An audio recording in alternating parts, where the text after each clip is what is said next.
నమస్కారం BTV news కి స్వాగతం. ముందుగా ముఖ్యాంశాలు. రాజకీయాలు ఇప్పుడు పాతాళానికి వెళ్లిపోయాయని, విలువలు లేని విశ్వసనీయత లేని రాజకీయాలు వచ్చేశాయని సీఎం జగన్ వెల్లడి. అవ్వాతాతల గురించి పట్టించుకోవాలంటే ప్రేమ ఉండాలన్న సీఎం, చంద్రబాబుకు అవ్వాతాతల మీద ప్రేమే లేదని ఎద్దేవా. కులమతాలను రెచ్చగొట్టి రాజకీయ లబ్ధి పొందేందుకు జగన్ ఎందుకు ప్రయత్నిస్తున్నారని టీడీపీ జాతీయ ప్రధాన కార్యదర్శి నారా లోకేష్ ఆరోపణ. వారి కుట్రలపై అప్రమత్తంగా ఉండాలన్న లోకేష్, మంగళగిరిలో తనను ఓడించేందుకు 300 కోట్లు పంపారని వ్యాఖ్య. ఏపీ ప్రభుత్వ సలహాదారులు సజ్జలపై తీవ్రస్థాయిలో విరుచుకుపడిన PCC AP chief Sharmila, YSR బిడ్డను పెయిడ్ ఆర్టిస్ట్ అంటావా అంటూ ఆగ్రహం.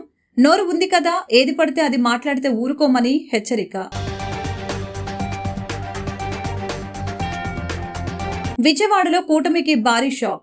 జనసేనకు షాక్ ఇస్తూ పశ్చిమ ఇన్ఛార్జి పోతిన మహేష్ ఆ పదవికి పార్టీకి రాజీనామా చేసిన వైనం. ఈ క్రమంలోనే పవన్ మీద సంచలన వ్యాఖ్యలు చేసిన మహేష్. రాజకీయాలు ఇప్పుడు పాతాళానికి వెళ్లిపోయాయని, విలువలు లేని విశ్వసనీయత లేని రాజకీయాలు వచ్చేశాయని ముఖ్యమంత్రి వైఎస్ జగన్ అన్నారు. అవ్వాతాతల గురించి పట్టించుకోవాలంటే ప్రేమ ఉండాలని, చంద్రబాబుకి అవ్వాతాతల మీద ప్రేమ లేదని తెలిపారు. చంద్రబాబుకు ఓటు వేస్తే పులి నోట్లో తలపెట్టినట్లేనని ఆయన సూచించారు. సీఎం జగన్ మేమంతా సిద్ధం బస్సు యాత్ర 11వ రోజు ప్రకాశం జిల్లాలో కొనసాగుతూ ఉంది. ఈ సందర్భంగా సీఎం జగన్ అక్కడ ప్రజలతో ముఖాముఖి కార్యక్రమంలో పాల్గొన్నారు. ఈ సందర్భంగా ముఖ్యమంత్రి జగన్ మాట్లాడారు. గత ప్రభుత్వంలో ఎంతమందికి పెన్షన్ వచ్చేదని అడిగారు. అప్పట్లో పెన్షన్ ఎంత వచ్చేదో మీకు గుర్తుందా? కొన్ని విషయాలు ఆలోచించాలని అవ్వాతాతల్ని కోరుతున్నాను. గత ఎన్నికలకు 6 నెలల ముందు వరకు 39 లక్షల మందికి మాత్రమే పెన్షన్ వచ్చేది. మీ బిడ్డ ప్రభుత్వంలో 66 లక్షల మందికి పెన్షన్ ఇస్తున్నామని తెలిపారు. మీ బిడ్డ ప్రభుత్వంలో వచ్చిన మార్పు గమనించండి. అవ్వాతాతలు పెన్షన్ కోసం అవస్థలు పడకూడదనేది నా కోరిక. అవ్వాతాతల ఆత్మగౌరవం గురించి నేను ఆలోచన చేశాను. దేశంలో ఎక్కడా లేని విధంగా వాలంటరీ వ్యవస్థను తీసుకువచ్చాను. వాలంటీర్లతో నేరుగా అవ్వాతాతల ఇంటికే పెన్షన్ పంపించాం. 56 నెలలుగా మన ప్రభుత్వం ప్రతి నెల 1వ తేదీన ఉదయమే పెన్షన్ అందించాం. గత ప్రభుత్వం అరాకొరగా పెన్షన్ ఇస్తూ ఉంటే దానిని మార్పు చేశాం. అర్హత ఉంటే చాలు ప్రతి ఒక్కరికి పెన్షన్ అందించాం. ప్రతి గ్రామంలో ఒక సచివాలయం ఏర్పాటు చేశామని తెలియజేశారు. కుల మతాలను రెచ్చగొట్టి రాజకీయ లబ్ధి పొందేందుకు జగన్ ఎందుకు ప్రయత్నిస్తున్నారని, వారి కుట్రలపై అప్రమత్తంగా ఉండాలని యువనేత టీడీపీ జాతీయ ప్రధాన కార్యదర్శి నారా లోకేష్ పేర్కొన్నారు. ముసుగు రాజకీయాలపై కాపులు అప్రమత్తంగా ఉండాలని తెలిపారు.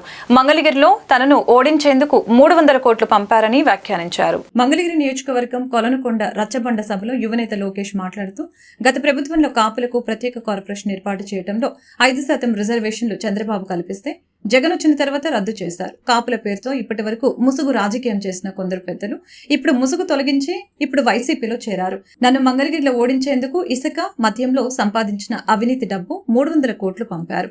మీ డబ్బుకు మంగళగిరి ప్రజలు లొంగరని లోకేష్ తెలిపారు. ఈ సందర్భంగా కొలనుకొండ వాసులు తమ సమస్యల్ని లోకేష్ దృష్టికి తీసుకుని వచ్చారు. జీతాలు పెంచి మధ్యాహ్న భోజన కార్మికులను ఆదుకోవాలి, కోతలు లేకుండా సంక్షేమం అందించాలి. అమరారెడ్డి కాలనీలో ఇల్లు పీకేసిన నిరాశ్రయులకు ఇళ్ల పట్టాలతో పాటు ఇల్లు నిర్మించివ్వాలి. ఎస్సీ ఎస్టీలకు స్టడీ సెంటర్లు ఏర్పాటు చేయాలి. డ్రైనేజీ చెత్త సమస్యను పరిష్కరించాలని తెలిపారు. వడ్డేశ్వరం వద్ద బ్రిడ్జి నిర్మించాలని, నిరుద్యోగ యువతకు ఉద్యోగాలు కల్పించాలని కోరారు. నారా లోకేష్ స్పందిస్తూ, అమరారెడ్డి కాలనీలో వాసులకు ఇళ్ల పట్టాలతో పాటు నిరుపేదలకు ఇల్లు నిర్మించిస్తామని తెలిపారు. అండర్ గ్రౌండ్ డ్రైనేజీ, ప్రతి ఇంటికి త్రాగునీరు, సీసీ రోడ్లు నిర్మిస్తాం. విద్యా వ్యవస్థలో సమూల మార్పులు తీసుకువస్తాం. వడ్డేశ్వరం వద్ద కొత్త బ్రిడ్జిలు నిర్మిస్తాం. పరిశ్రమలు తీసుకువచ్చి స్థానిక యువతకు ఉద్యోగ ఉపాధి అవకాశాలు కల్పిస్తాం. అత్యధిక మెజారిటీతో తమను గెలిపించాలని లోకేష్ విజ్ఞప్తి చేశారు. పనిచేసే వాళ్ళని గెలిపించాలని ఈ సభాముఖంగా నేను మిమ్మల్ని అందరినీ కోరుతున్నాను. ప్రత్యేకంగా స్వర్ణకారుల కోసం మెరుగైన టెక్నాలజీ తీసుకురావాలా, పనిముట్లు అందజేయాలా. ఇక్కడ ఒక సెజ్ లాగా 50 నుంచి 100 ఎకరాల మధ్యన ఒక సెజ్ లాగా ఏర్పాటు చేసి కొత్త కొత్త డిజైన్లు టెక్నాలజీ తీసుకొచ్చి ఎట్లయితే వీవర్స్ అలా ఏర్పాటు చేశానో అదే విధంగా మన స్వర్ణకారుల కోసం కూడా ఇక్కడ సెస్ ఏర్పాటు చేసే బాధ్యత నేను తీసుకుంటాను. పాదయాత్రలో స్వర్ణకారులను కలిశారు, వాళ్ళ సమస్యలు నేను తెలుసుకున్నా. ఆనాడే నేను హామీ ఇచ్చా, ఓపిక పట్టండి, మన ప్రభుత్వం వస్తుంది. స్వర్ణకారులకు ఒక ప్రత్యేక కార్పొరేషన్ ఏర్పాటు చేసే బాధ్యత కూడా మేము తీసుకుంటామని. మళ్ళీ కరకట్ట కమలాస్ తెలుసుకున్న తర్వాత నటన మొదలు పెట్టారు. పాపం వాళ్ళ కుర్రోడితో కూర్చోబెట్టి దీక్ష కూడా చేపించాడు తల్లి. రిలే నిరాహార దీక్ష అనుకుంటా, రిలే దీక్ష కూడా కాదు, రిలే. మళ్ళీ ఏదో జియో ఇచ్చారన్నారు. అబ్బా జియో ఇచ్చాడా అనుకున్నాను. కాదు తల్లి, ఒక కాగితం తీసుకొచ్చాడు. ముఖ్యమంత్రి గారంట డిపార్ట్మెంట్ కి ఫార్వర్డ్ చేశారంట. ఇంక అయిపోయిందంట కార్పొరేషన్ ఏర్పాటు చేయాలి. ఆ కాగితం 4 తీసుకున్నా కూడా పనికిరాదు. అంటే చూడండి ఎలాంటి నటన చేస్తున్నారు. దయచేసి ఇది మీరందరూ గుర్తు పెట్టుకోవాలని ఈ సభాముఖంగా కోరుతున్నాం.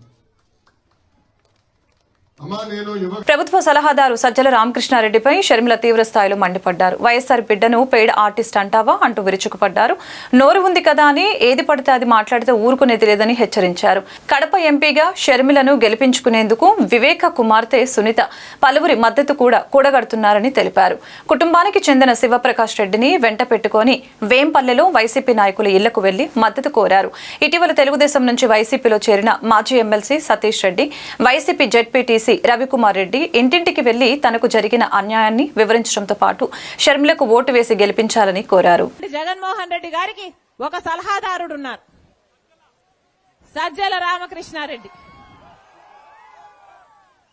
పొద్దున నా టీం చూపించింది ఒక చిన్న వీడియో క్లిప్. దాంట్లో నన్ను పేడ్ ఆర్టిస్ట్ అన్నాడు సజ్జల రామకృష్ణ గారు. నేను పేడ్ ఆర్టిస్ట్ అంట. రాజశేఖర రెడ్డి బిడ్డను పట్టుకొని పేడ్ ఆర్టిస్టు అని సజ్జల గారు అంటున్నారంటే ఇది ఇంగిత ముందే మాట్లాడుతున్నారా, లేకపోతే అధికార మదం ఏమైనా తలకెక్కిందా? ఏం మాట్లాడుతున్నారు? ఎవరి గురించి మాట్లాడుతున్నారు? ఎందుకు మాట్లాడుతున్నారు? మేమా పేడ్ ఆర్టిస్టు? మీరు మీ కొడుకు పేమెంట్ తీసుకొని కదా సోషల్ మీడియాలో నన్ను సునీతను నానా రకాలుగా హింసించింది, ఎన్ని రకాలుగా బెదిరించారు. తిట్టకుండా తిడుతూనే ఉన్నారు, అవమానిస్తూనే ఉన్నారు. ఆఖరికి నేను అసలు వైఎస్ షర్మిల రెడ్డినే కాదంట, రాజశేఖర రెడ్డి గారికి పుట్టనే లేదట, ఆఖరికి విజయమ్మను కూడా అవమానించిన వాడు ఈ సజ్జల. ఈయన కొడుకు సోషల్ మీడియాలో అంత ప్రభావితం చేయగలిగారు, అంతగా స్ప్రెడ్ చేశారు, అంతగా అవమానించారు. అలాంటిది ఈరోజు సజ్జల గారు ఇంత ఘోరంగా మాట్లాడుతుంటే ఈయన జగన్మోహన్ రెడ్డి గారికి సలహాదారుడుగా ఉన్నారంటే ఇది జగన్మోహన్ రెడ్డి గారు చేసిన కర్మ కాకపోతే ఇక ఏమిటి అని అడుగుతున్నా. సజ్జల గారికి చెప్తున్నా, నోరుంది కదా అని పారేసుకోకండి. ప్రజలు గమనిస్తున్నారు, బుద్ధి చెప్పాల్సినప్పుడు బుద్ధి చెప్తారు. అంతేకాదు మమ్మల్ని పేడ్ ఆర్టిస్ట్ అంటున్నారే, మీ ఇంట్లో ఆడవాళ్లు లేరా? మీ ఇంట్లో మేము కూడా పేడ్ ఆర్టిస్ట్ లా మీ ఆడవాళ్లు డబ్బులు తీసుకొని అన్ని చేస్తారా అని మేము అనగలం. కానీ మేము అలా అనం, ఎందుకంటే మాకు సంస్కారం ఉంది కాబట్టి. మరొకసారి చెప్తున్నా, జగన్మోహన్ రెడ్డి గారిని జై జగన్ జై జగన్. విజయవాడలో కూటమికి భారీ షాక్ తగిలింది. జనసేనకు షాక్ ఇస్తూ పశ్చిమ నియోజకవర్గ జనసేన ఇన్ఛార్జి పదవికి పోతిన వెంకట మహేష్ ఆ పదవికి పార్టీకి రాజీనామా చేశారు. రాజీనామా అనంతరం మీడియాతో మాట్లాడుతూ తీవ్ర ఆవేదన వ్యక్తం చేశారు. ఈ క్రమంలోనే పవన్ మీద సంచలన వ్యాఖ్యలు చేశారు. ఆంధ్రప్రదేశ్ అసెంబ్లీ ఎన్నికల్లో పోటీ చేయాలని భావించిన పార్టీ టికెట్ ఇవ్వకపోవడంతో జనసేన నేత పోతిన మహేష్ ఆ పార్టీకి రాజీనామా చేశారు. పవన్ కళ్యాణ్ కు తాజాగా తన రాజీనామా లేఖను పంపారు. దీనిపై పోతిన మీడియాతో మాట్లాడారు. ఆవేశంలోనూ సీటు రాలేదనో తాను జనసేన పార్టీకి రాజీనామా చేయట్లేదని చెప్పారు. భవిష్యత్ ఇచ్చేవాడు నాయకుడని పవన్ ను నమ్మి అడుగులేసి తామంతా మోసపోయామని పోతిన మహేష్ అన్నారు. భవిష్యత్ ఇచ్చేవాడే నాయకుడు, నటించేవారు నాయకుడు కాలేడని అన్నారు. రాజకీయాల్లో నటించేవారు నాయకుడు కాలేడని తెలిపారు. పవన్ కళ్యాణ్ నమ్మి అడుగులు వేశానని, కొత్త తరం నాయకత్వం కోసం గుడ్డిగా అడుగులు వేశామని తెలిపారు. పవన్ కళ్యాణ్ మార్పు తీసుకొస్తాడని నమ్మాం కాబట్టి పార్టీలో ఉన్నామని తెలిపారు. 2014లో పోటీ చేయకపోయినా 2019లో ఒక్క సీటు గెలిచిన 2024పై ఆశలు పెట్టుకున్నామని, ఆయన పవన్ కళ్యాణ్లో స్పందన లేదని తెలిపారు. రాష్ట్ర ప్రజలకు, కాపు నాయకులకు, నాలాంటి కొత్త తరం నాయకులకు పవన్ సమాధానం చెప్పాలని డిమాండ్ చేశారు. పవన్ కళ్యాణ్ నిజస్వరూపం అందరూ తెలుసుకోవాలని, మేడి పండు చూడ మేలిమై ఉండు, పొట్ట విప్పి చూడు పురుగులుండు లాంటి వ్యక్తి పవన్ కళ్యాణ్ అని దుమ్మెత్తిపోశారు. స్వార్థ రాజకీయ ప్రయోజనాల కోసం పనిచేసే వ్యక్తితో ఇన్నేళ్లు ప్రయాణం చేసినందుకు మా మీద మాకు అసహ్యం వేస్తుందని ఆవేదన వ్యక్తం చేశారు. పొత్తులో బీసీలు త్యాగాలు చేయాలా, కమ్మ కాపులు ఎందుకు చేయలేదని ప్రశ్నించారు. ఇదొక పెద్ద కుట్ర అని, కాపులకు బీసీలకు తగాద పెట్టే విధంగా పవన్ కళ్యాణ్ ప్రయత్నిస్తున్నారని ఆరోపణలు గుప్పించారు. ఇంకా 2 రోజుల్లో ఏ పార్టీలో ఉండబోతున్నది స్పష్టం చేస్తామని తెలిపారు. అందరికీ నమస్కారం. ఈరోజు ఉదయం మీరు చూశారు, జనసేన పార్టీలో నాకున్న పదవి బాధ్యతలకి, క్రియాశీలక సభ్యత్వానికి రాజీనామా చేశాను.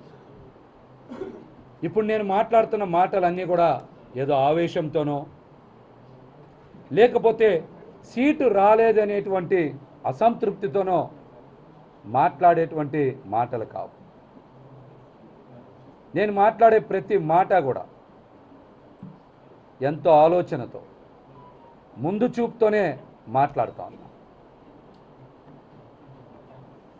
నాయకుడంటే ఒక నమ్మకం, ఒక భరోసా, భవిష్యత్తుని ఇచ్చేవాడిని నాయకుడు అంటారు. నటించేవాడు ఎప్పటికీ కూడా నాయకుడు కాలేడు.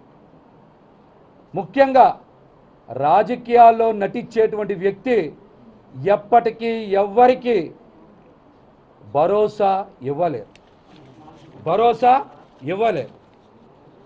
కానీ చాలామందికి నాయకత్వం యొక్క అర్థం తెలియకపోవచ్చు. అది తెలుసుకున్నప్పుడు మాత్రమే రాజకీయ పార్టీలు పెట్టాలి. మేమందరం కూడా పవన్ కళ్యాణ్ గారిని, జనసేన పార్టీని నమ్మి అడుగులు వేశాం. కొత్త తరానికి బాటలు వేస్తారని విశ్వసించాం.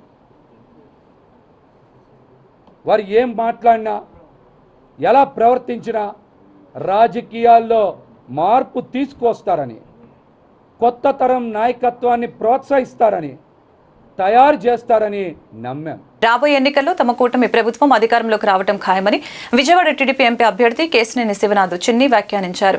జగన్ ప్రభుత్వం నిరంకుశ పాలనకు అంతమొందించేందుకు ప్రజలందరూ సిద్ధంగా ఉన్నారని తెలిపారు. ఎన్నికల ప్రచారంలో భాగంగా పశ్చిమ నియోజకవర్గ పరిధిలోని 35వ డివిజన్లో విజయవాడ పార్లమెంట్ అభ్యర్థి కేశినేని శివనాథ్, పశ్చిమ ఎమ్మెల్యే అభ్యర్థి సుజనా చౌదరి పర్యటించి ఓట్లను అభ్యర్థించారు. ఈ సందర్భంగా వారు మాట్లాడుతూ వైసీపీ పాలనలో నియోజకవర్గంలో ఏ ఒక్క అభివృద్ధి కార్యక్రమాలు జరగలేదని విమర్శించారు. పశ్చిమ నియోజకవర్గ అభివృద్ధి కేవలం తమ ప్రభుత్వంతోనే సాధ్యమని వ్యాఖ్యానించారు. రాబోయే ఎన్నికల్లో టీడీపీ, జనసేన, బీజేపీ కూటమిని బలపరిచేందుకు ప్రజలందరూ సిద్ధంగా ఉన్నారని తెలిపారు. ఈ కార్యక్రమంలో నాయకులు, కార్యకర్తలు తదితరులు పాల్గొన్నారు. తట్టెడు మట్టిలో మట్టి కూడా వేయలేని వ్యక్తులు. మేయర్ మీరే, ముఖ్యమంత్రి మీరే, ఎమ్మెల్యేలు మీరే, ఎంపీ కూడా కోవర్ట్ ఎంపీయే. ఇంతమంది ఉన్నారు. ఏం చేశారయ్యా బాబు? మరి చేస్తాం ఉంటారు. ఇంటికి ప్రజల ఇంటికి పంపించినా చేస్తారు వీళ్ళు? చేశారుగా 5 సంవత్సరాలు మీదేగా అధికారం. ఏం చేసి చూపించావు? ఒక మాట చెప్పండి, అడగండి. ఊరికనే సొల్లు కబుర్లు. ఇదివరక కత్తిరాముడు అని ఉండేవాడు. కత్తిరాముడు అంటే ఏంటో తెలుసా? మాటలు ఎక్కువ, పని తక్కువ. ఈ మాటలు ఎక్కువ, పని తక్కువ వ్యక్తులను మనం ఎక్కువగా మాట్లాడుకుంటే కూడా మనకు టైం పోద్ది. ఇటువంటి వ్యక్తులు దేనికంటే డబ్బా కొట్టుకోవడానికి పనికొస్తారు. చేసింది చూపించవచ్చు కదా. ఇంకో విషయం కూడా అన్నారు వారు, నేను ఛాలెంజ్ చేస్తున్నాను అన్నాడు. నేను రోజు ఛాలెంజ్ చేస్తున్నాను. రావయ్య బాబు ఏదో స్టూడియోకి, ఆ TV9 స్టూడియోకే రమ్మని చెప్పాను నేను. TV9 స్టూడియోకి నువ్వేం చేసావో, ఎవరెవరి దగ్గర డబ్బులు తీసుకున్నావో, మా నాయకుడు ఏమన్నా నీ దగ్గర ఉంటే ఆధారాలు తీసుకురా. నువ్వు తీసుకున్న ఆధారాలను తీసుకొస్తా. వైట్ అమౌంట్ అంతే తీసుకున్నావు. అన్నీ మా దగ్గర ఆధారాలు ఉన్నాయి. ముందు నీ మీద ఉన్న కేసులు, నీ మీద ఉన్న ఫైనాన్స్ కంపెనీలు, నీ మీద ఉన్న లేబర్ కోర్టులు, నీ దగ్గర పనిచేసే ఉద్యోగస్తుల్ని వాళ్ళని బాగా చూసుకోవాలి. తర్వాత ప్రజలను చూసుకుంటూ. కానీ చౌదరి గారు అయితే అందరి మన్ననలు పొందిన వ్యక్తి. అటువంటి వ్యక్తి మీద నోరు పారేసుకుంటే పెద్దవాడి మీద నోరు. పశ్చిమ నియోజకవర్గంలో మేము తిరిగాము. ప్రజలు బ్రహ్మరథం పడతా ఉన్నారు. దాంతో నాకు అమాయకత్వంతో కానీ దేనితోనైనా 10 సంవత్సరాలు ఆ మనిషి ఇంత అసూయపడడం అనేది నేను తెలుసుకోలేకపోయాను. ఈరోజు ఏంటంటే ఆయనకు వణుకొచ్చింది. ఆయన గురించి నేను మాట్లాడతాం అనవసరం. ఎందుకంటే ఒక ఎంపీ నియోజకవర్గంలో 7 నియోజకవర్గాలు ఎమ్మెల్యే ఉంటాయనేది మర్చిపోయాడు ఆయన. ఒక్క పశ్చిమే. ఎందుకంటే ఇప్పుడు ఎక్కడికి వెళ్ళినా east or west, north are south, west is the best candidates ఉన్నారు. డబుల్ ఇంజిన్ నడుస్తుంది ఇక్కడ. అక్కడ మోడీ గారు, చంద్రబాబు నాయుడు గారు రాబోతున్నారు. ఇక్కడ కేశినేని చిన్ని గారు, నేను ఎమ్మెల్యే అవబోతున్నాం. అందులో ప్రజలు ఆశీర్వదిస్తున్నారు. అందులో డౌటే లేదు. భగవంతుడు ఆశీస్సులు ఉన్నాయి, మాకు ప్రజాదేవులు ఉన్నాయి. ఇక్కడ చూస్తూ ఉంటే ఈ ఇక్కడ మౌలిక సదుపాయాలు ఇంత గౌరవంగా ఉంటే 10 సంవత్సరాలు ఎంపీ తల ఉంచుకోవాలి ఎవరైనా సిగ్గుచేటుతో. ఎమ్మెల్యేలు కానీ ఎంపీలు కానీ ప్రజాస్వామ్యంలో ప్రజానాయకులుగా వచ్చి ప్రజలకు ఏం చేసామో అని చూపించాలంటే, ఇప్పుడు నా అందరూ నేను ఉంది, సూర్యచంద్రులు ఉన్నంత వరకు పలానప్పుడు పలానా ఎమ్మెల్యే పలానా ఎంపీ గారి ఆధ్వర్యంలో మన పశ్చిమ నియోజకవర్గం ఈ విధంగా మార్పు జరిగింది అని ఒక మార్పు రావాలి, ఒక మార్క్ పడాలి అనే ఆశతో నేను ప్రజల దగ్గరికి. బీజేపీ పార్టీని ఈ రాష్ట్రం నుంచి ఈ దేశం నుంచి తరిమి కొట్టాలని జై భారత్ నేషనల్ పార్టీ పశ్చిమ నియోజకవర్గ అభ్యర్థి పోతిన రామారావు పిలుపునిచ్చారు. ఈ రాష్ట్రంలో వైసీపీకి, టీడీపీకి, జనసేనకి ఓటు వేస్తే బీజేపీకి ఓటు వేసినట్లేనని ఆయన వెల్లడించారు. బీజేపీ తొత్తులుగా ఈ పార్టీలు ఉన్నాయని ఆయన విమర్శించారు. బడుగు బలహీన వర్గాల కోసం కృషి చేసే పార్టీ జై భారత్ నేషనల్ పార్టీ అని ఆయన వెల్లడించారు. విజయవాడ వన్ టౌన్ లోని కేఎల్ రావు నగర్ లో జై భారత్ నేషనల్ పార్టీ ఎమ్మెల్యే అభ్యర్థి పోతిన వెంకట రామారావు ప్రచారంలో భాగంగా ఓ అవ్వ నమ్మి రావులమ్మ పరామర్శించి కుశల ప్రశ్నలు అడిగి బోరుమని తన బాధను వినిపించింది. దీనితో తీవ్ర కలత చెందిన రామారావు ప్రభుత్వానికి జై భారత్ తరపున అల్టిమేటం ఇచ్చారు. 24 గంటల్లో ఈ అవ్వకు గూడు కల్పించాలని అధికారుల్ని డిమాండ్ చేశారు. 1935లో జన్మించిన నమ్మి రాములమ్మ భర్త నమ్మి పైడయ్య కూతురు అల్లుడు అంతా చనిపోయారు. రాములమ్మ ఒకటే బిక్కుబిక్కుమంటూ రోడ్డుపై ఒక బడ్డీ కొట్టులో బతుకుతూ ఉంది. ఆమె వంట సామాను అంతా ఈ బడ్డీలోనే. చుట్టుప్రక్కల వారి దయతో గడ్డు జీవితాన్ని గడిపేస్తూ ఉంది. కానీ ఇన్ని ఎన్నికల్లో ప్రచారానికి వచ్చిన ఏ నాయకుడు ఆమెను ఓటు అభ్యర్థించారు కానీ గెలిచాక పక్కా ఇల్లు కల్పించలేదు. ఇలాంటి ముసలావిడికి ఇల్లివ్వలేని ప్రభుత్వాలు ఎందుకని జై భారత్ ఎమ్మెల్యే అభ్యర్థి పోతిన వెంకట రామారావు ప్రశ్నించారు. ప్రజల సమస్యలపై పోరాటం చేస్తున్నానని టార్చ్ లైట్ కు ఓటేసి జై భారత్ నేషనల్ పార్టీకి అఖండ మెజారిటీతో గెలిపించాలని ఆయన కోరారు. జై భారత్ నేషనల్ పార్టీ నుంచి విజయవాడ పశ్చిమ ఎమ్మెల్యే అభ్యర్థిగా పోతిన వెంకటరామారావు, నేను పోతిన రాము, నేను పోటీ చేస్తూ ఉన్నా. ఇది జై భారత్ నేషనల్ పార్టీ ఒక విశిష్టమైన వ్యక్తి, ఒక నిజాయితీపరుడు, ఒక ఆదర్శవంతుడు, రాష్ట్రాన్నే కాదు దేశం కూడా ఒక దారిలో దిక్యూచిగా మనం సూచించగల వ్యక్తి అయిన జేడి లక్ష్మణ్ గారిని వారి పెట్టిన పార్టీ అని చెప్తాను. ఇది ప్రజల్లో పుట్టిన పార్టీ, ఇది పెట్టిన పార్టీ కూడా కాదు. నేను ఒక్కడే చెప్తా ఉన్నాం, గడిచిన ప్రభుత్వాలు ఏదైతే వైఎస్ఆర్సీపీ కావచ్చు, తెలుగుదేశం పార్టీ కావచ్చు, అలాగే భారతీయ జనతా పార్టీ కావచ్చు, రాష్ట్రం పట్ల వాళ్ళు చేసిన ఏమేమి పనులు చేశారని ఒక్క మాట మేము అడుగుతా ఉన్నాం. రాష్ట్రానికి చేసిన మేలు ఏంటని చెప్పమని అడుగుతా ఉన్నాం. రాష్ట్రానికి ప్రత్యేక హోదా తీసుకురావడంలో ఎంత వైఫల్యం చెందారో అడుగుతా ఉన్నాం. అరే ప్రతి చోట కూడా ఘోరమైన అన్యాయాలు చేస్తూ పోటీలు పడ్డారు. ఘోరాలు చేయడానికి పోటీలు పడ్డ పార్టీలు ఏమన్నా ఉంటే ఈ 3 పార్టీలు అని చెప్తా ఉన్నాం. ఎందుకు ఈ రకంగా జరుగుతుంది అంటే రాష్ట్ర ప్రజలు మోగబోయారనా, రాష్ట్ర ప్రజల యొక్క గొంతులు పిసికివేయాలన్నా చెప్పండి. మేము ఉరి తీసే పరిస్థితి తీసుకొచ్చారు. రాష్ట్రంలో పేదవాళ్ళని ఉరి తీసే యొక్క ఎజెండాకి ఈ రాజకీయ పార్టీలు ముందుకు వచ్చినాయని చెప్తా ఉన్నాం. నేను చెప్తా ఉన్నాం, మేము అడిగిన ప్రశ్నలకి ఎవరైనా సరే సమాధానం చెప్పొచ్చు. ఇది ఏ రాజకీయ పార్టీ అయినా సమాధానం చెప్పచ్చు. అత్యంత కీలకమైనది ఈ రోజున రాష్ట్ర విభజన తర్వాత ప్రత్యేక హోదా అనేది ఎంత ముఖ్యమో ఈరోజు అర్థమవుతుంది. ఆ రోజు 10 సంవత్సరాలు కావాలన్నారు వెంకయ్యనాయుడు గారు. కానీ మరి బీజేపీలో వెంకయ్యనాయుడు గారు 10 సంవత్సరాలు కావాలన్నారు. మరి ప్రధానమంత్రి గారు 2014 ఎలక్షన్లో ఏడుకొండల వెంకటేశ్వర స్వామి సన్నిధిలో చెప్పారు, ప్రత్యేక హోదా మేము ఖచ్చితంగా 10 సంవత్సరాలు ఇస్తామని. ఆయన మాట మార్చారు. ఏంటి ఈ ప్రత్యేక హోదా గురించి అంటే, యువత, నిరుద్యోగ యువత రోజుకి సంవత్సరానికి 3,75,000 మంది. పెనమలూరు సభలో టీడీపీ అధినేత చంద్రబాబు చేసిన వ్యాఖ్యలకు మాజీ మంత్రి వైసీపీ సెంట్రల్ నియోజకవర్గ ఎమ్మెల్యే అభ్యర్థి వెల్లంపల్లి శ్రీనివాస్ ధీటుగా జవాబిచ్చారు. జగన్ గొడ్డలి గుర్తుపై పోటీ చేయడం కాదు, చంద్రబాబు కత్తి గుర్తుపై పోటీ చేయాలని సూచించారు. చంద్రబాబు పవన్ కళ్యాణ్లకు మతి భ్రమించి మాట్లాడుతున్నారని మండిపడ్డారు. ఎన్టీఆర్ జిల్లా వైఎస్ఆర్సీపీ అధ్యక్షులు, వైఎస్ఆర్సీపీ సెంట్రల్ నియోజకవర్గం వైఎస్ఆర్సీపీ అభ్యర్థి వెల్లంపల్లి శ్రీనివాసరావు సోమవారం నాడు నియోజకవర్గంలోని స్థానిక 1వ డివిజన్, లెనిన్ నగర్ తదితర ప్రాంతాలలో స్థానిక డివిజన్ కార్పొరేటర్ ఉద్దంటి సునీత, సురేష్ మరియు తదితరులతో కలిసి ప్రతి ఇంటికి వెళ్లి జగనన్న హయాంలో చేకూర్చిన లబ్ధిని వివరిస్తూ కరపత్రం అందజేసి ప్రజలతో మమేకమై ఓట్లను అభ్యర్థించారు. ఈ సందర్భంగా వెల్లంపల్లి మాట్లాడుతూ డివిజన్ పర్యటనలో భాగంగా 1వ డివిజన్ పరిధిలో పర్యటించడం జరిగిందని తెలిపారు. వైఎస్ఆర్సీపీ హయాంలో డివిజన్ అభివృద్ధి బాగా జరిగిందని తెలిపారు. అందరికీ అన్ని సంక్షేమ పథకాలు అందాయని తెలిపారు. ప్రజల నుంచి మంచి స్పందన వస్తుందని అన్నారు. ఇప్పటికే ఈ డివిజన్లో 5 సార్లు పర్యటించానని అన్నారు. నిరంతరం ప్రజలతో ఉంటున్నట్లు తెలిపారు. గెలుపు మాత్రం ఖాయమని అన్నారు. గతంలో అభివృద్ధి గాలికి వదిలేసిన మైసూర్ బోండా ఇప్పుడు ఓట్లు వెయ్యండి అని అభివృద్ధి చేస్తామని అంటున్నాడని అన్నారు. బోండా ఉమా కుటుంబం ఎక్కడ నివాసం ఉంటున్నారో బోండా సుజాత సమాధానం చెప్పాలని ప్రశ్నించారు. మీరు ఉండేది తూర్పు నియోజకవర్గం కాదా అని ప్రశ్నించారు.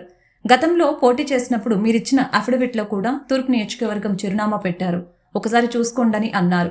బోండా ఉమాలాగా నేను జనాలకు డబ్బులు ఎగగొట్టి తిరుపతి పారిపోలేదని అన్నారు. సుజాత తన భర్తను ఓదార్చడానికి సిద్ధంగా ఉండాలని కోరారు. తన భర్తను కుమారుల్ని సుజాత కంట్రోల్లో పెట్టుకుని ప్రజలకు మంచి మాటలు చెప్పాలని తెలిపారు. నేను ఇక్కడే ఉంటాను, ఇక్కడే పోటీ చేస్తానని అన్నారు. పవన్ కళ్యాణ్కి మందుబాబులపైన ఉన్న శ్రద్ధ రాష్ట్ర ప్రజల మీద లేదని తెలిపారు. ప్రజలను తాగుబోతులుగా తయారు చేయడానికి ప్రయత్నిస్తున్నారని అన్నారు. చంద్రబాబు, పవన్ కళ్యాణ్, బోండా ఉమ మందు తాగటం మానేయాలని కోరారు. మందు అంటే హెల్త్ డ్రింక్ అని తెలుగుదేశం చెప్పిందని తెలిపారు. చంద్రబాబు కత్తి గుర్తు పెట్టుకోవాలని అన్నారు. వెన్నపోటుకి ఆయన కేర్ ఆఫ్ అడ్రస్ అని తెలిపారు. ఎవరో నేనేదో ఏసీలు తీసుకుని అక్కొట్టామని చెప్పావు తల్లి.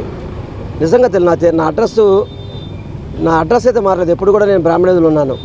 చెప్పు తల్లి, వాళ్ళకి ఏమన్నా అవకాశం ఉంటే రమ్మని చెప్పు. ఎందుకంటే నేను మీ ఆయనలాగా డబ్బులు ఎక్కొట్టి తిరుపతి పారిపోలా. తుప్పు సామాలు, చెత్త సామాలు దొంగిలించి నా మీద కేసులు వెళ్ళి నా మీదేమి. మీ ఆయన తిరుపతి ఎందుకు పారిపోయాడు, మీకు ఏ విధంగా అంటే నేను ఆ లోతులకు వెళ్ళదలుచుకోలేదు. కానీ తప్పు తల్లి, నువ్వు మీ ఆయన చేసిన చెప్పుకో, ఇబ్బంది లేదు. మీ ఆయన చేసిన చెప్పుకో, ఓటు అడుగు, తప్పు లేదు దాంట్లో, నేనేం బాధపడట్లా.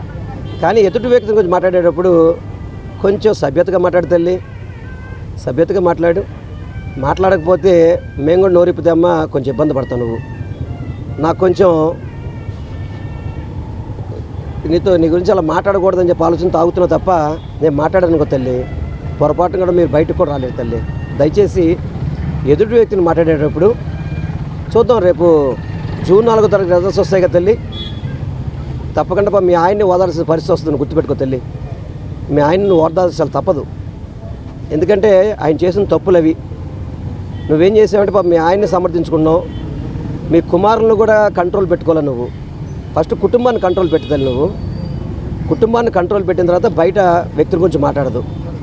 కుటుంబం నీ కంట్రోల్లో ఏం లేదు తల్లి. ఉంటే మీ కొడుకులు బైక్ రేసులు చేస్తారా? ఇంట్లోనే మన అన్న మైసూర్ బోండా మందు కొడతాడా తల్లి? ఇవన్నీ గుర్తుపెట్టుకో తల్లి. దయచేసి మాట్లాడేటప్పుడు తెలుసుకొని మాడితే బాగుంటుందమ్మా. ఏమనుకోబాకమ్మా. నేను చెప్పకూడదు, అసలు మీ గురించి ఎత్తకూడదు అనుకున్నా నేను. కానీ మీరు కొంచెం ఎక్కువగా నా గురించి స్పందిస్తున్నారు. వాటికి సమాధానం చెప్పాలి అనే ఉద్దేశంతోనే అమ్మా నేను ఇక్కడే పోటీ చేస్తాను, ఇక్కడే ఉంటాను. మీలాగా దొంగ డ్రెస్సులో ఓట్లు మార్చుకున్నాము. నేను ఎప్పుడు కూడా నేను పుట్టి పెరిగిన ఇల్లు మా ఇల్లు బ్రాహ్మణ వీధి కాబట్టి అక్కడ ఉన్నాను. మధ్యలో కొన్నాళ్ళు మా ఇల్లు వర్క్ చేసుకునేటప్పుడు సెంట్రల్ కాన్స్టిట్యూన్సీలో కొన్నాళ్ళు నివసించాను. దాంట్లో నేను మీకంటే గొప్పగా చెప్పుకోగలుగుతాను నేను నివసించానని చెప్పని. నమస్కారం అండి. ఈరోజు 1వ డివిజన్లోకి మన ఎమ్మెల్యే అభ్యర్థి అయినటువంటి ఎల్లంపల్లి శ్రీనివాసరావు గారు లెనిన్ నగర్, వెంకటేష్ నగర్ పర్యటన జరిగింది.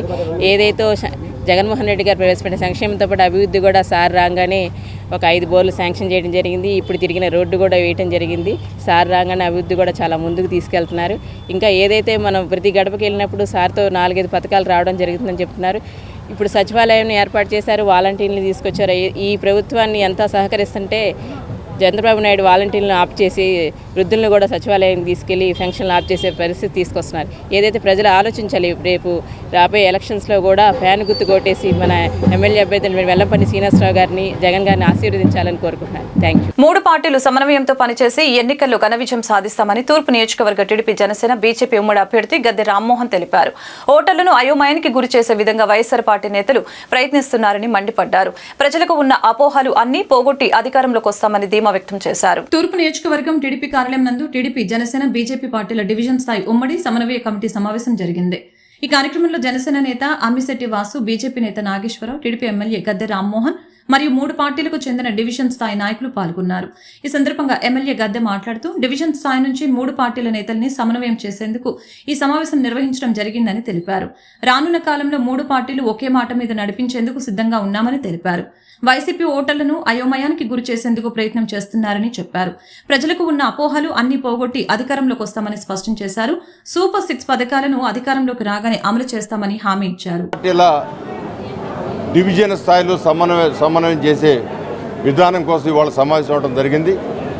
మిత్రులు జనసేన పార్టీ ఈ తూర్పు నియోజకవర్గ ఇన్ఛార్జ్ గారైన వాసు గారు, అదేవిధంగా బీజేపీ పార్టీ ఇన్ఛార్జ్ గారైన నాగేశ్వరరావు గారు, మేము ముగ్గురం కూర్చుని అన్ని డివిజన్ వాళ్ళని సమావేశపరిచి రానున్న కాలంలో ఈ నెల రోజుల పాటు ఒకే మాట మీద ఒకే మాటతో ముందుకు వెళ్ళాలని చెప్పి దానిలో ప్రత్యేకంగా పెన్షన్దారుల్లో ఉన్న అపోహను తొలగించడానికి, అదేవిధంగా ఇళ్ల స్థలాలు కలిగిన వ్యక్తుల్లో ఉన్న అపోహలు, ఎందుకంటే వైఎస్ఆర్సీపీ పార్టీ కేవలం అబద్ధాలతోనే బతుకు గడుపుతూ ఉంది. తన పార్టీని అబద్ధాల పలక మీద ముందుకు తీసుకెళ్తా ఉన్నారు. అనేకమైన అబద్ధాలు చెప్పి వాళ్ళు ప్రతి ఒక్కళ్ళని కూడా కన్ఫ్యూజ్ చేస్తూ ఉన్నారు. దానికి దీటుగా ఇవాళ 3 పార్టీలు కలిపి 3 పార్టీల కార్యకర్తలందరూ కూడా ప్రతి డివిజన్లో కూడా పనిచేసి వాళ్ళకి అన్నింటిలో ఉన్న పెన్షన్దారులకి ప్రతి నెల ఇచ్చే పెన్షన్లు ఏ విధంగా ఇంటికి తీసుకొచ్చి ఇచ్చేది, అదేవిధంగా ఈ ఇళ్ల పట్టాల గురించి ఏ విధంగా అపోహలు ఉన్నాయో వాటిని తొలగించడానికి, అదేవిధంగా అమ్మ ఒడి కంటే బ్రహ్మాండమైన స్కీము తల్లికి వందనం ఈ రోజున ప్రవేశపెట్టడం జరిగింది. వీటన్నిటినీ ఎక్స్ప్లెయిన్ చేయటమే కాకుండా రేపు ఎన్నికల్లో సమర్థవంతంగా ఎదుర్కోవటానికి ప్రతి డివిజన్ నుంచి చక్కటి బూత్ ఏజెంట్ని ఏర్పాటు చేసుకోవడానికి, ఇక ఎన్నికలు ఇంకా కేవలం నెల రోజుల్లోపే జరగబోతూ ఉన్నాయి. అందువల్ల ఎన్నికలకు సన్నద్ధమయ్యేదానికి ఈ సమావేశం ఏర్పాటు చేసుకోవడం జరిగింది. ఈ సమావేశంలో అందరూ కూడా ఒకళ్ళు చేయి ఒకళ్ళు పెట్టుకుని డివిజన్లో మేమందరం కలిసికట్టుగా ఒక కుటుంబ సభ్యులేగా ఒక పార్టీ వాళ్ళగా పనిచేస్తామని కూడా చెప్పడం జరిగింది. దాన్ని వాళ్ళు ఒక మోటివేషన్ తీసుకురావడానికి తూర్పు నియోజకవర్గ ఉమ్మడి అభ్యర్థి అయినటువంటి గద్దె రామ్మోహన్ రావు గారి ఆధ్వర్యంలో జనసేన, బీజేపీ, టీడీపీ మరి డివిజన్ కమిటీ ఏర్పాటు చేసుకొని ఆ కమిటీ ఈరోజు మరి ఏ విధంగా మనం జనంలోకి వెళ్ళాలి, ఏ విధంగా ఈ పెన్షన్ గురించి కానీ అమ్మఒడి గురించి కానీ గతంలో మన ప్రభుత్వం ఇచ్చిన హామీలు ఎలా చెప్పాలి, ఇప్పుడు నెక్స్ట్ మనం కూటమి గెలవగానే మనం ఇచ్చే హామీల గురించి వివరించడానికి మరి ఈరోజు ఈ మీటింగ్ పెట్టుకున్నాం. అన్ని పార్టీల డివిజన్ కమిటీ డివిజన్ అధ్యక్షులు కూడా కలిసికట్టుగా ఒక అన్నదమ్ములుగా పార్టీలో పనిచేస్తూ ఉన్నారు. మరి వైసీపీ ప్రభుత్వం గాలి వార్తల్ని మరి కొన్ని ఫేక్ న్యూస్ని వదులుతూ మరి జనసేన, టీడీపీ, బీజేపీ మధ్యలో గొడవలు పెట్టడానికి సృష్టిస్తుంది. అవన్నీ కూడా మా పార్టీ 3 పార్టీలు కూడా గమనించే ఉన్నాం. ఇక్కడ వైసీపీ నాయకులు ఎవరైతే ఉన్నారో పోటీ చేస్తున్నారో వాళ్ళని 50,000 ఓట్లతో ఓడించడానికి 3 పార్టీలు కూడా కలిసి ప్రజలందరి మద్దతుతో ఓడిస్తాం. అదేవిధంగా మేము చెప్పేది ఒకటే, ఈ కూటమిని గెలిపించకపోతే మన భావితరాల భవిష్యత్తు కానీ మన భవిష్యత్తు కానీ అంధకారంలోకి వెళ్ళిపోద్ది. ఇప్పటికే ఎవరైతే అసెంబ్లీ ఇన్ఛార్జిది నేను ఈరోజు సమన్వయ కమిటీ సమావేశం అంటే 3 పార్టీలు జనసేన, బీజేపీ, టీడీపీ సమన్వయంగా ఏర్పాటు చేసుకుని ఈరోజు టీడీపీ ఆఫీసులో ఏర్పాటు చేయడం జరిగింది. ఈరోజు ముఖ్యంగా చర్చించిన విషయాలు ఏంటంటే డివిజన్ వారీగా 3 పార్టీలు కలిసి బూత్ లెవెల్లో జరుగుతున్న ఇబ్బందులు సమన్వయం చేసుకుంటా ముందుకు వెళ్ళి టీడీపీ ప్రవేశపెట్టినటువంటి రాబోయే రోజుల్లో మేనిఫెస్టోలో 6 పథకాల గురించి చెప్తూ, అదేవిధంగా నరేంద్ర మోడీ గారు ప్రవేశపెట్టిన సామాజిక సంక్షేమ పథకాలు 166 పథకాలు ఏవైతే ఉన్నాయో 2014 ముందే ఉన్నాయి, 2014 తర్వాత నరేంద్ర మోడీ గారు ప్రవేశపెట్టిన పథకాలన్నీ కూడా జనాలు తెలియపరుస్తూ ఈ యొక్క ఉమ్మడి అభ్యర్థి ఎవరైతే ఉన్నారో భాజపా, జనసేన బలపరిచినటువంటి టీడీపీ అభ్యర్థి గద్దె రామ్మోహన్ గారిని, అదేవిధంగా రానున్న ఎన్నికలలో కేంద్రంలోను రాష్ట్రంలోను ఇండియా కూటమి మిత్ర సంస్థలుగా గెలిపించాలని ఆంధ్రప్రదేశ్ రైతు సంఘాల సమన్వయ సమితి రాష్ట్ర అధ్యక్షులు వడ్డే శోభనాద్రీశ్వరరావు పిలుపునిచ్చారు. విజయవాడ గాంధీనగర్ ప్రెస్ క్లబ్ నందు నిర్వహించిన మీడియా సమావేశంలో ఆయన మాట్లాడారు. కేంద్ర రాష్ట్ర ప్రభుత్వాలు రైతులకు తీవ్ర అన్యాయం చేస్తున్నాయని మండిపడ్డారు. రైతులకు సరైన ఆదాయం లేక ఆత్మహత్యలు చేసుకుంటున్నారని ఆవేదన వ్యక్తం చేశారు. కేంద్రంలోని మోడీ ప్రభుత్వం 1,46,000 కోట్ల రూపాయలు కార్పొరేట్ కంపెనీలకు రుణాలు ఇచ్చిందని, రైతులకి ఏ మాత్రం రుణాలు ఇవ్వటం లేదని మండిపడ్డారు. రానున్న ఎన్నికలలో కాంగ్రెస్ పార్టీ, వామపక్ష పార్టీలు రైతులకి హామీలిచ్చారని తెలిపారు. బీజేపీ పార్టీ దాని తోక పార్టీలని గద్దె దింపాలని పిలుపునిచ్చారు. మోడీ హటావో దేశ్ బచావో అని నినదించారు.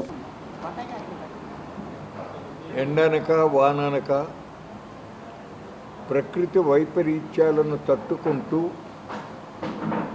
చీడపీడలు, ధరల హెచ్చు తగ్గులు అన్నిటినీ తట్టుకుంటూ దేశానికి ఆహార భద్రతను, అలాగే పరిశ్రమలు చక్రాలు నడుస్తానికి కావలసినటువంటి వ్యవసాయ ఉత్పత్తులను రైతాంగం అందజేస్తూ ఉన్నప్పటికీ కూడా రైతాంగం యొక్క పరిస్థితి గొర్రె తోక బెచ్చడిగానే ఉండిపోతూ వస్తూ ఉంది. ఈ నేపథ్యంలో రైతులు పండించే పంటలకి సరైన గిట్టుబాటు ధర ఇవ్వాలి. అది లేకపోవటం వల్లనే రైతాంగంకి ఆదాయం లేక రుణభారం పెరిగిపోయి ఆత్మహత్యలకు ఒడిగడుతున్నారు అని చెప్పి భారత రైతాంగం కేంద్ర ప్రభుత్వానికి ఎన్నో పర్యాయాలు ఎప్పటి నుంచో మొత్తుకుంటూ ఇప్పటికీ కూడా సరైనటువంటి న్యాయం జరగని పరిస్థితి ఉంది. ఆ సందర్భంగానే గతంలో నియమించబడినటువంటి డాక్టర్ ఎంఎస్ స్వామినాథన్ కమిషన్ రైతులు పండించే పంటలకి సమగ్ర పంటల ఉత్పత్తి వ్యయానికి 50% కలిపి మద్దతు ధర నిర్ణయించడంతో పాటు దానికి చట్టబద్ధత కల్పించి నగరంలో నూతన నటి దర్శి ఫేమ్ శాంతి సందడి చేశారు. శ్రీ క్రోధినామ సంవత్సర ఉగాది వేడుకల్ని విమృత ఇన్ఫ్రా ప్రాజెక్ట్స్ మరియు లయన్స్ క్లబ్ ఆఫ్ విజయవాడ ఆధ్వర్యంలో విజయవాడలో ఘనంగా నిర్వహించనున్నట్లు శాంతి తెలిపారు. వేడుకలలో నగరవాసులందరూ పాల్గొనాలని ఆమె కోరారు. నగరంలోని అమరావతి కన్వెన్షన్ నందు శ్రీ క్రోధినామ సంవత్సర ఉగాది వేడుకలని విమృత ఇన్ఫ్రా ప్రాజెక్టు మరియు లయన్స్ క్లబ్ ఆఫ్ విజయవాడ ఆధ్వర్యంలో ఘనంగా నిర్వహించనున్నట్లు నూతన నటి దర్శి ఫేమ్ శాంతి తెలిపారు. ఈ విషయమై విజయవాడ గాంధీనగర్ ప్రెస్ క్లబ్ నందు నిర్వహించిన మీడియా సమావేశంలో ఆమె మాట్లాడారు. విజయవాడ నగర ప్రజలకు ముందుగా శ్రీ క్రోధినామ సంవత్సర ఉగాది శుభాకాంక్షలు తెలిపారు. అనంతరం శ్రీ క్రోధినామ సంవత్సరం ఉగాది వేడుకలను విమృత ఇన్ఫ్రా ప్రాజెక్టు మరియు లయన్స్ క్లబ్ ఆఫ్ విజయవాడ సంయుక్త ఆధ్వర్యంలో నిర్వహించడం చాలా ఆనందంగా ఉందని తెలిపారు. ఈ వేడుకలకు తనను ముఖ్య అతిథిగా పిలిచినందుకు సంతోషంగా ఉందని తెలిపారు. తనతో పాటు నగర ప్రజలందరూ ఈ వేడుకలలో పాల్గొనాలని కోరారు. అనంతరం విమృత ఇన్ఫ్రా ప్రాజెక్టు నిర్వాహకులు మాట్లాడుతూ మా ఆహ్వానం మన్నించి ఈ వేడుకలకు ముఖ్య అతిథిగా దర్శి ఫేమ్ శాంతి రావటం తమకు చాలా సంతోషంగా ఉందని తెలిపారు. ప్రతి సంవత్సరం లాగానే ఈ సంవత్సరం కూడా ఉగాది వేడుకల్ని తమ సంస్థ మరియు లయన్స్ క్లబ్ విజయవాడ ఆధ్వర్యంలో నిర్వహించడం ఆనందంగా ఉందని అన్నారు. ఈ ఉగాది వేడుకల్లో నన్ను చీఫ్ గెస్ట్గా ఇన్వైట్ చేసినందుకు చాలా హ్యాపీగా ఉంది. టుమారో 4 to 9 జరగబోతున్న ఉగాది వేడుకల్లో మీరందరూ వచ్చి కూడా విజయవంతం చేస్తారని కోరుకుంటున్నాను. సదరావు Lions club of Vijayawada fine arts past president, అలాగే విముదా ఇన్ఫ్రా ప్రాజెక్ట్ సిఎండి, ఈ రెండు సంస్థల ఆధ్వర్యంలో ఉగాది వేడుకలు జరగబోతున్నాయి. దానికి చీఫ్ గెస్ట్గా మన నూతన హీరోయిన్ శాంతి ప్రియని గెస్ట్గా పిలవడం జరిగింది. రేపు అలాగే విద్య, వైద్యం, అలాగే సామాజిక కార్యక్రమాల్లో సేవలు అందించిన ప్రముఖులకి ఉగాది పురస్కారాలు ఉన్నాయి. ఈ కార్యక్రమం అంతా కూడా అమరావతి కన్వెన్షన్లో చేస్తున్నాము. దానికి చీఫ్ గెస్ట్గా వచ్చినటువంటి శాంతిప్రియ గారు, అలాగే నగరంలోని దర్శిని మూవీ ఫేమ్ హీరోయిన్ అండి మేడం గారు, వారు కూడా ఇప్పుడు వారి వాయిస్ ఓవర్ని ఇస్తారు. భావి భారత పౌరులను తీర్చిదిద్దే విధంగా తమ కళాశాలలో వ్యక్తిగత శ్రద్ధ, క్రమశిక్షణ, విలువలతో కూడిన విద్యాబోధన చేస్తున్నామని Shri Chandrasekharendra Saraswati Viswa Mahavidyalayam vice chancellor professor Gullapalli Srinivas అన్నారు. తమ కళాశాల నందు ఇంటర్మీడియట్లో ప్రతిభ కనపరిచిన వారికి తగు విధమైన స్కాలర్షిప్ సౌకర్యాలు కలవని, ఆంధ్రప్రదేశ్, తెలంగాణలోని విద్యార్థులు ఈ సదవకాశాన్ని ఉపయోగించుకోవాలని కోరారు. సత్యనారాయణపురంలోని కంచి కామకోటి వారి సాంప్రదాయ కళాశాల ప్రాంగణంలో నిర్వహించిన మీడియా సమావేశంలో Shri Chandrasekharendra Saraswati Viswa Mahavidyalayam vice chancellor professor Gullapalli Srinivas మాట్లాడారు. శ్రీ కంచి కామకోటి పీఠం చారిటబుల్ ట్రస్ట్ వారిచే కాంచీపురంలో నిర్వహించబడుతున్న శ్రీ చంద్రశేఖరేంద్ర సరస్వతి విశ్వ మహావిద్యాలయంలో 2024-25 సంవత్సరానికి గాను ఇంజనీరింగ్, ఆయుర్వేదం, మేనేజ్మెంట్ మరియు ఇతర యూజీ, పీజీ కోర్సులలో ప్రవేశాలు ప్రారంభమైనవని చెప్పారు. ఇంటర్మీడియట్ లో ప్రతిభ కనపరిచిన వారికి తగు విధమైన స్కాలర్షిప్ సౌకర్యాలు కలవని, ఆంధ్రప్రదేశ్, తెలంగాణలోని విద్యార్థులు ఈ సదవకాశాన్ని ఉపయోగించుకోవాలని కోరారు. అనంతరం కంచి కామకోటి ఘటిక స్థానం చీఫ్ కోఆర్డినేటర్ యామిజాల నరసింహమూర్తి మాట్లాడారు. తెలుగు రాష్ట్రాల్లో వేదం చదువుకునే బ్రాహ్మణ విద్యార్థులపై వైదిక విద్యతో పాటు ఆంగ్ల విద్య, సాంప్రదాయ విద్య అనగా 6వ తరగతి నుంచి 10వ తరగతి వరకు మరియు ఇంటర్మీడియట్ కూడా ఉచితంగా బోధించే ఇంటిగ్రేటెడ్ పాఠశాలలు, కళాశాలలు కూడా నిర్వహిస్తున్నామని తెలిపారు. ఈ విద్యా సంస్థలలో ఉచిత హాస్టల్, ఉచిత విద్య కల్పిస్తున్నట్లు తెలిపారు. ఇంటిగ్రేటెడ్ పాఠశాలలో అడ్మిషన్ల కొరకు 9912626900కి సంప్రదించాలని తెలిపారు. ఈ సమావేశంలో కామకోటి పీఠం చీఫ్ కోఆర్డినేటర్ బ్రహ్మశ్రీ యామిజాల నరసింహమూర్తి, సాంప్రదాయ college principal Padmavathi, Sarada college కార్యదర్శి రామనారాయణ, ఎస్ నాగేశ్వరరావు, అడవి కేశవరావు, కంచి విశ్వవిద్యాలయం admissions dean professor K Venkataramana, assistant professor doctor Dandipotla Nageswara పాల్గొని యూనివర్సిటీలో నడపబడుతున్న వివిధ కోర్సుల గురించి వివరాలు అందజేశారు. అలాగే MBA, MCA, కామర్స్, అక్కడ తమిళం, సంస్కృతం విభాగం అనేటువంటిది తమిళనాడులోనే ఉన్న సంస్కృత అంటే విశ్వవిద్యాలయాల్లో ఉన్న సంస్కృత విభాగాల్లో అన్నిటికంటే కూడా ప్రస్తుతం అక్కడ సంస్కృత విభాగం చాలా పెద్దది. వేరే వివిధ రాష్ట్రాల నుంచి ఉత్సాహవంతులైన విద్యార్థులు వచ్చి అక్కడ విదేశాల నుంచి కూడా వచ్చి చదువుకుంటూ ఉంటారు. ఇది UG to PhD ఈ అన్ని రంగాల్లో అంటే అనగా 37 కోర్సులు ఉన్నాయి ఇంతవరకు. ఇప్పుడు ఈ సంవత్సరం పారామెడికల్ విషయంలో కూడా 4 కోర్సులను మేము రేడియాలజీ మొదలైన 4 కోర్సులని ప్రారంభించాము. ఇవి PhD అనేటువంటి దాంట్లో కూడా ఇప్పుడు ఈ విశ్వవిద్యాలయం యొక్క ప్రధాన లక్ష్యం ఏంటంటే ప్రస్తుతం భారతదేశంలో ఉన్న విశ్వవిద్యాలయాలన్నీ ఆయా సంబంధిత సబ్జెక్టులలో జ్ఞానాభివృద్ధికి అంటే వివిధ రకాలైన కోర్సులను నిర్వహిస్తూ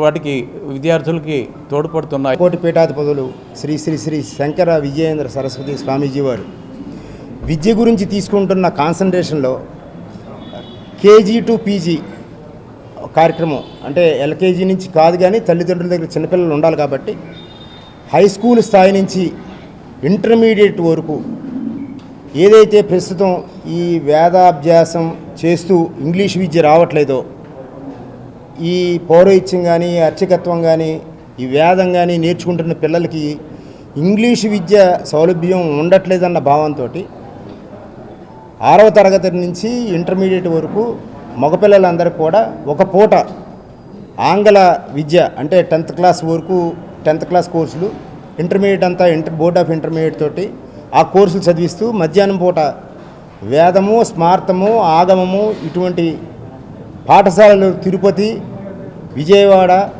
విజయనగరం, బిక్కవోలు ఇటువంటి ప్రాంతాల్లో పెట్టారు. బ్రాహ్మణ విద్యార్థులందరూ కూడా దీంట్లో చదువుకోవచ్చు. Free hostel, free education. ఇది బ్రాహ్మణుల యొక్క వేదం అభివృద్ధి చెందాలనే ఉద్దేశంతో ఏర్పాటు చేసిన పాఠశాలలు ఇవి.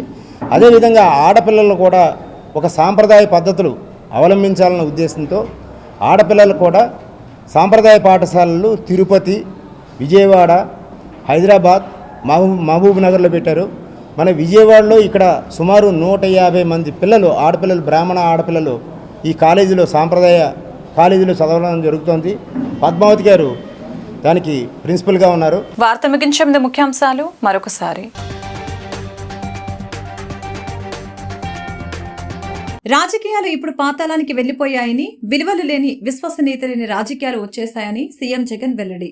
అవ్వాతాతల గురించి పట్టించుకోవాలంటే ప్రేమ ఉండాలన్న సీఎం, చంద్రబాబుకు అవ్వాతాతల మీద ప్రేమే లేదని ఎద్దేవా. కులమతాలను రెచ్చగొట్టి రాజకీయ లబ్ధి పొందేందుకు జగన్ ఎందుకు ప్రయత్నిస్తున్నారని టీడీపీ జాతీయ ప్రధాన కార్యదర్శి నారా లోకేష్ ఆరోపణ. వారి కుట్రలపై అప్రమత్తంగా ఉండాలన్న లోకేష్, మంగళగిరిలో తనను ఓడించేందుకు 300 కోట్లు పంపారని వ్యాఖ్య. ఏపీ ప్రభుత్వ సలహాదారులు సజ్జలపై తీవ్రస్థాయిలో విరుచుకుపడిన PCC AP chief Sharmila, YSR బిడ్డను పెయిడ్ ఆర్టిస్ట్ అంటావా అంటూ ఆగ్రహం. నోరు ఉంది కదా, ఏది పడితే అది మాట్లాడితే ఊరుకోమని హెచ్చరిక. విజయవాడలో కూటమికి భారీ షాక్. జనసేనకు షాక్ ఇస్తూ పశ్చిమ ఇన్ఛార్జి పోతిన మహేష్ ఆ పదవికి, పార్టీకి రాజీనామా చేసిన వైనం. ఈ క్రమంలోనే పవన్ మీద సంచలన వ్యాఖ్యలు చేసిన మహేష్. ఈ వార్తలు ఇంతటితో సమాప్తం. మరొక బులెటిన్లో మళ్ళీ కలుద్దాం. నమస్కారం.